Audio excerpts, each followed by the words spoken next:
That's Coco Jones from that one song. Oh, I love that song. I live from that song. You know what I'm saying? Like that's Coco Jones from even like this role, this movie. Like I want to continually be known for something new, like new songs, new tracks, new projects, new roles.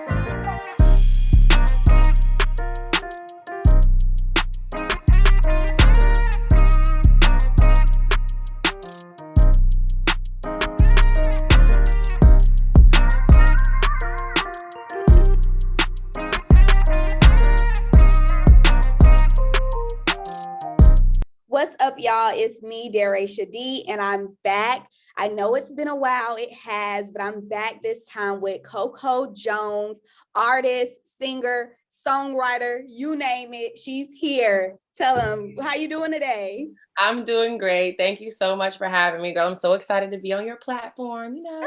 Oh, I'm so excited to have you here. Like I was just telling you, you top notch. You've been top notch, but you really top notch. So we had to bring you in here to Darasha D Media. Okay, so we're gonna go ahead and get it started. And I want you to start off by filling in this blank here, okay? Most people probably know you from fill in the blank. Lord Jesus, from Let It Shine. Of course. Okay, boom. Now, most people know you from Let It Shine. So what do you want to start having that blank filled in instead? Like, what do you want people to, she's from, or she's, instead of Let It Shine, which is always going to be a part of you. It's a great thing, but, First of all, I just have to say that this was my favorite question of the year, point blank period. Love this question. So excited to answer it. When you were saying it, I was like, oh my God, this is literally, I be telling myself this every day. Okay, cool. So what I want people to know me from is my music. Like acting is a character. Roxy is a character. Right. You know what I'm saying? I want people to know me from the songs that I release, like the things I be talking about, the hits, the choruses, the melodies, you know what I'm saying? Like, right. That's Coco Jones from that one song. Oh, I love that song. I live from that song. You know what I'm saying? Like that's Coco Jones from even like this role, this movie, like I want to continually be known for something new, like new songs, new tracks, new projects, new roles. You know what I'm saying? That's growth to me. It's like when you're known for something new all the time. You're like they keep talking about you because you keep doing fire things, you know? Mm-hmm. Yep, I love it. I love it. Now, of course, you want to be known for something new, but we have to hit on Let It Shine for 2 seconds. Quick synopsis, how you got into it, how that role came about, how you loved being, or how you liked being on it. Just things in that nature, being a Disney star and also on Let It Shine. Of course. I mean, I'm never upset at my history. That's part of what makes me who I am and what got me where I get to go and the places that I get to go because of Let It Shine. I ain't even mad at it. So grateful. We love Let It Shine too. So we love her. We love Let It Shine. So how I got the role was really just the simple audition process. I had been auditioning for the channel for a while at that point. This was just another role. And that's the thing with acting. You never know what's going to hit. So you take a shot on everything. And I just started getting closer and closer, ended up booking the role. How did it feel to be a Disney star? I feel like I got the best of being on the channel. Like I got a really good push, really good platform, but I didn't get like that heavily, restraintful box that some people get when they get a show on there and they're on there for years. They're part of people's childhood. It's kind of hard to escape the narrative the deeper you are on a channel like that as a child star. So I feel like for me, I feel like the pros of it definitely outweigh like the possible cons like there are of any job or any role. So for me, yeah, I wouldn't even categorize it as like Disney star because okay, the time was huge for me, but like I don't know. Anyway, overall though, I'm grateful for the platform that Disney gave me. Point blank period. Nice. Now we're going to continue just going back and moving forward to where you are now. So talk to us about you being a Fanta Girl. Now that was something that was, a couple of years back, but tell us about that. How did that come about? How was it being a Fanta Girl? And of course, tell us your favorite Fanta. It was actually so interesting how this opportunity came about. Like for me, I'm used to like getting the audition emails. Do you want to try out for this role? Are you interested in this role? But this was a congratulations email. My agent was like, congratulations. And I was saying, for what? And they were like, this happened. Like you got chose for this. They want you for this. And I was like, it's the Lord for me because I was like, question mark? So yeah, I think what they had told me is that they really liked like my authenticity on my platform, that I'm a dark skinned girl. Like they wanted someone for that, that role right there. And so I guess they stumbled across my page and they knew me from Let It Shine as well. And they wanted me to just be one of the celebrity endorsers for the product. My favorite flavor is that orange. I ain't even gonna hold you. Orange, okay. If I'm drinking a soda, but most of the time I'm drinking water because I'm trying to keep the skin on clear. Okay, I like it. Most of the time I'm drinking ginger ale. I don't even know if that counts, but I love me some ginger ale. But yes, that orange Fanta, it hits.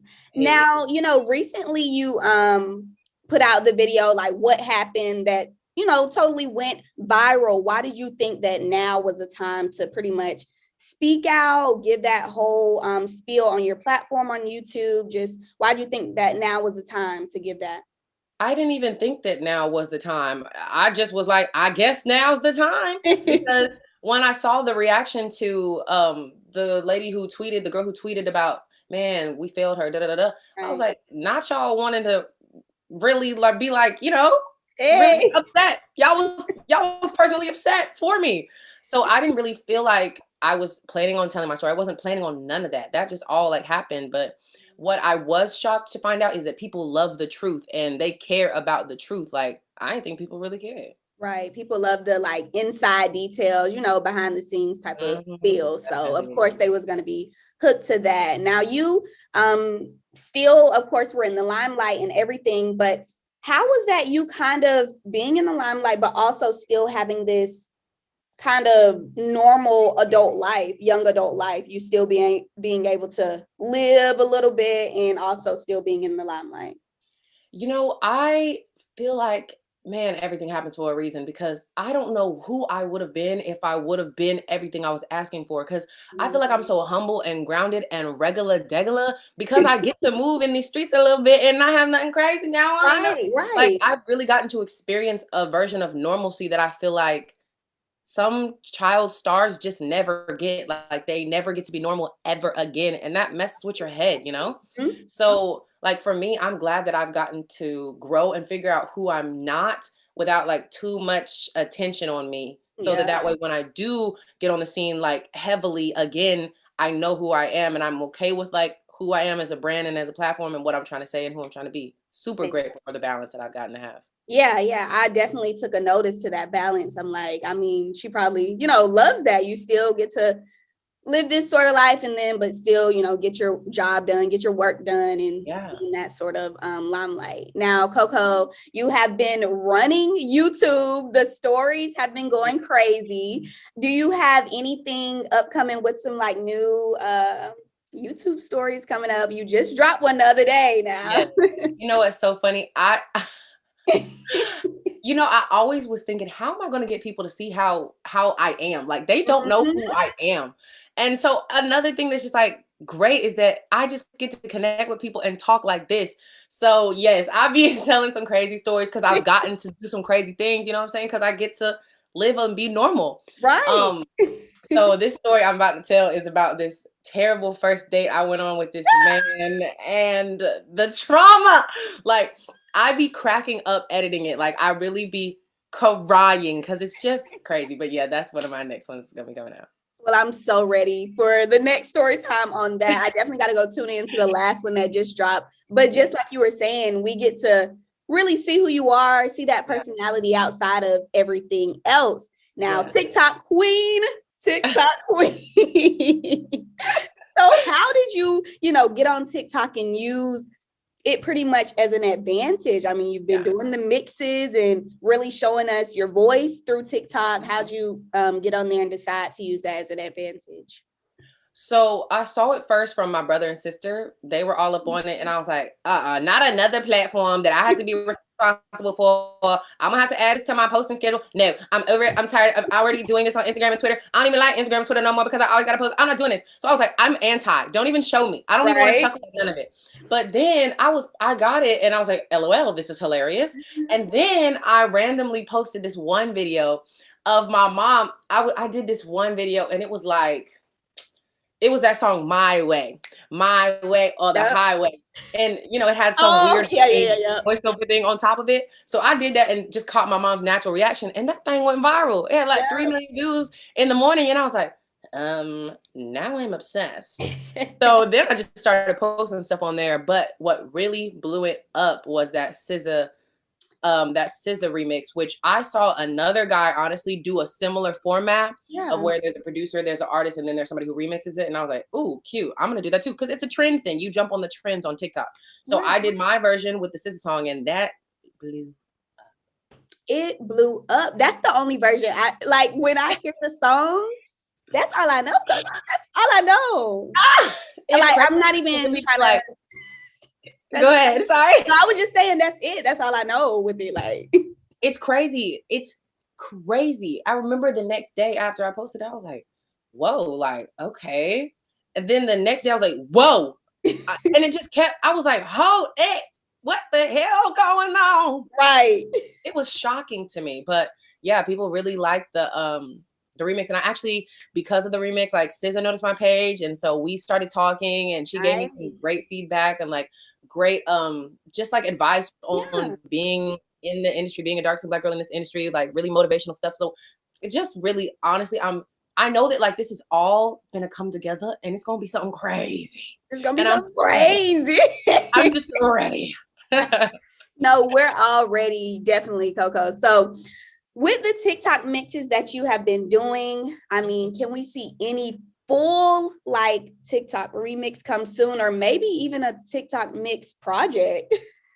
Honestly, I don't know, because I really like that I get to like do something impulsively and creative and then like that's it. And like if they mess with it, they mess with it. It's really a lot more work to make a full song out of these things, to make a full song in general.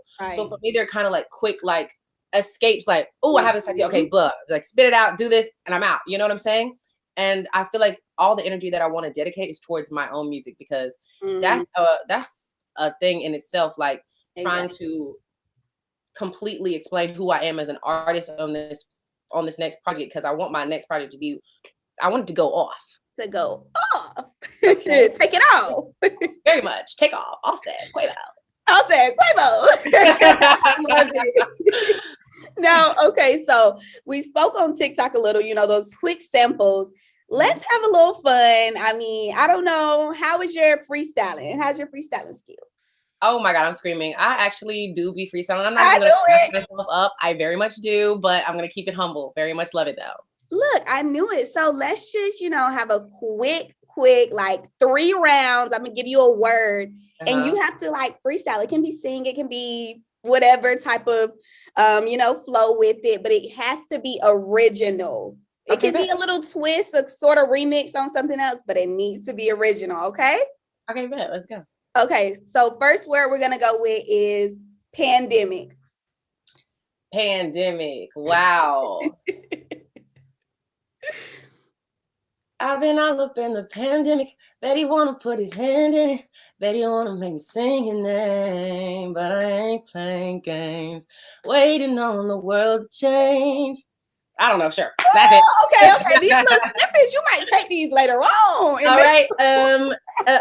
Okay, copyright. Don't do me, y'all. Copyright. Okay, so we're gonna go into the next word real quick. All cooking. Right. I'll make something good for you. Call it cooking. If you want a baby, then I know you should, but you couldn't. Couldn't change your name. Couldn't make me wait. I don't know. I don't know, man. The way you can just spit it out effortlessly is crazy. Cooking is hard. Cooking is hard. We're going to get into that in a little bit, that cooking. We're going to get into that. I'm already knowing why you brought that one up. You're not slick, baby. Okay, look, our last word is for you, Coco. Hey, okay. Tea and Coco. Yeah, tea and Coco. Spell that shit. I had to do that. That song is on my head all the time right now. I love it. Okay, so of course we spoke on the cooking a little bit. New show alert. You and Terrell have got this show that just just released like 2 weeks ago, Yeah. Tea and Coco. Yeah. Uh-huh. So tell us about that, how it came about, and how did you all get to make that main thing cooking? I think you both said you don't really cook. So why'd you all Yeah. make that main thing cooking? Honestly, the cooking show was Terrell's idea, but what inspired the idea was the heat that he got off of the interview we did on the Terrell show. Like Right. he calls me one day and he's like, the analytics on this episode are bananas. He was like, I feel like we need to do something. I'm gonna think on it and I'm gonna come back to you. He was like, I'm trying to run like a network type thing on my platform. I'm gonna come back to you with an idea. And I was like, well, I'm their employee of the month. Let me know. Employee of the month. Okay. And he came back, he was like, let's do a cooking show. I was like, period. He was like, let's do it like, but it's not gonna give tutorial. It's gonna give what we give and it's not kicking. And I was like, okay, great, wonderful. See you on set. I love it. Yeah, it seems like it's been going crazy already. I mean, what do y'all have, 2 episodes so far, or just that one? We have 2 episodes so far, and Yeah. he like the feedback's insane. Yeah, it's been going crazy. So with that show, I know that of course you put Coco in there to ring with Tea and Coco, but with this rebranding and everything, you back on the scenes going on, is there any talk of a name change going on for you? Coco Jones, is there a name change in work? It's the questions you be asking for me. Oh my Lord Jesus, save us. Yes. Yes, but the thing is, I'm not gonna do no crazy thing. That Coco Jones is part of my history, but I'm pretty sure I'm gonna drop the Jones and just be Coco. You know what I'm saying? Like, cause I have to rebrand. Like, it's crucial. It's crucial. Something told me. I knew it went with the ring of Tea and Coco, but something told me. You're onto it. You're on to something, darling. Let's get on your latest project. Of course, the latest single that you just dropped, Hollyweird. Yeah. Speak on that a little bit, the meaning behind it, and of course the looks that came with it. They were awesome. You just dropped a look from it the other day. So speak on that a little. So Hollyweird was a kind of another thing that was inspired by the what happened Coco Jones kind of media frenzy that kind of just stumbled upon me. I mean, the song wasn't written by me. It was written by Diamond White, who is another like Black girl singer, super dope. Yeah. And another writer, can't remember the name, but the song really connected with what was going on. And so I was like, I think that this would be a good fit. The looks as well, like I'm definitely trying to like slowly but surely like just step out. So I mean, I'm not gonna do like a crazy transition like a wrecking ball Miley Cyrus type thing, because that's just not for me. Right. Everybody do what they got to do. That's just not how I'm gonna get it. But yeah, I feel like Hollyweird was kind of just an explanation of like all that glitters isn't gold. Like kind of what I had to learn the hard way, that like it's actually like no games over here. Like people really be flexing and pretending and selfish and all the things. But yeah. Yeah, okay. We love Hollyweird. Great song. The looks and everything really went with it. Now, since you were younger, you played basketball, correct? You a little basketball. Okay, so with your films or even your songs, just give us like a March Madness type of bracket ranking of what you would put your different works as, like, this here and this there. I have songs like Just My Luck is really high up there, because I feel like it's a song that made me be like, whoa, I could really do this like by myself. I really ain't got to wait on folks. Like people really mess with authentic stuff. So cool. Good to know. I really like DMs from my HDWY EP, just because I know what I was talking about. I know I was really talking about reading my ex's DMs like a actual psycho. And that makes me chuckle. Okay, we feel it. Everyone's been crazy, and no one try to act like you haven't, and it's fine. I'm still crazy, so okay. Hollyweird is definitely high up there. Like I can't like exactly because I'm also in my mind thinking about the songs that are in my archive right now, and I'm like, I knew it. So yeah, I mean, those are probably some of the ones that are like really like the most like, okay, bet like I really mess with these songs and what they did for me and what they like what they mean to me. Now, what's coming next, Coco? Like, what we got coming 2021? We here. Look, I can't tell you everything. Okay, just a little snippet. I can tell you that what I've been missing was like knowing exactly who I am and what I'm trying to do, and a team behind me that could be like, yeah, all right. And I feel like the team is growing and growing of people that are like, oh, all right.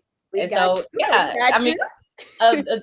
you can't have a Michael Jordan without his coach, whoever his coach was. But I knew Whoever his it coach. was. I don't know his name, but I know I should know his name. But you know what I mean? Like, I'm excited because I feel like, of course, you get a different outcome when you have a different formula. And my formula right now is like really good people behind me and me being pretty authentic to who I am. So I'm ready to turn it.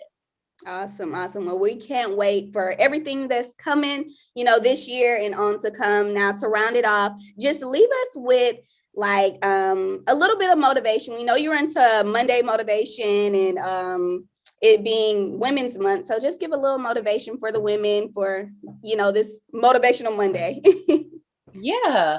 You know what? I actually was just doing this audition where my character was talking about like sexism and how her boss was basically like, dial down your smartness because you're intimidating the men. Like, stop.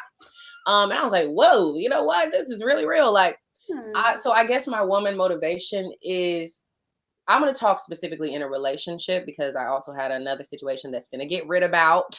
Gotta write it down. But be in a relationship with somebody who's not intimidated by what you know and who you are. Like, if you feel like you can't be your authentic self and you got to play some type of role to keep somebody's ego in check, like, please, like, never that. Like, don't feel like you have to ever put a barrier on yourself. Because I've felt like, okay, don't be too loud. They don't think you're the loud girl. Don't be too crazy. Like, no, I'm tired. Like, I'm just going to be me, and the right people will naturally be attracted to who I am because I am that. And as are you. Thank you. Well, thank you so much, Coco. That's pretty much all for me today with you. I mean, you gave us great insight, great, everything, advice and all that on what's to come, what you got going on. And we wish you nothing but the best over here at Darasha TV. I'm acting like you're going off on a trip or something. Like, what's going on? Oh my gosh. Thank you so much. I'm so glad I got to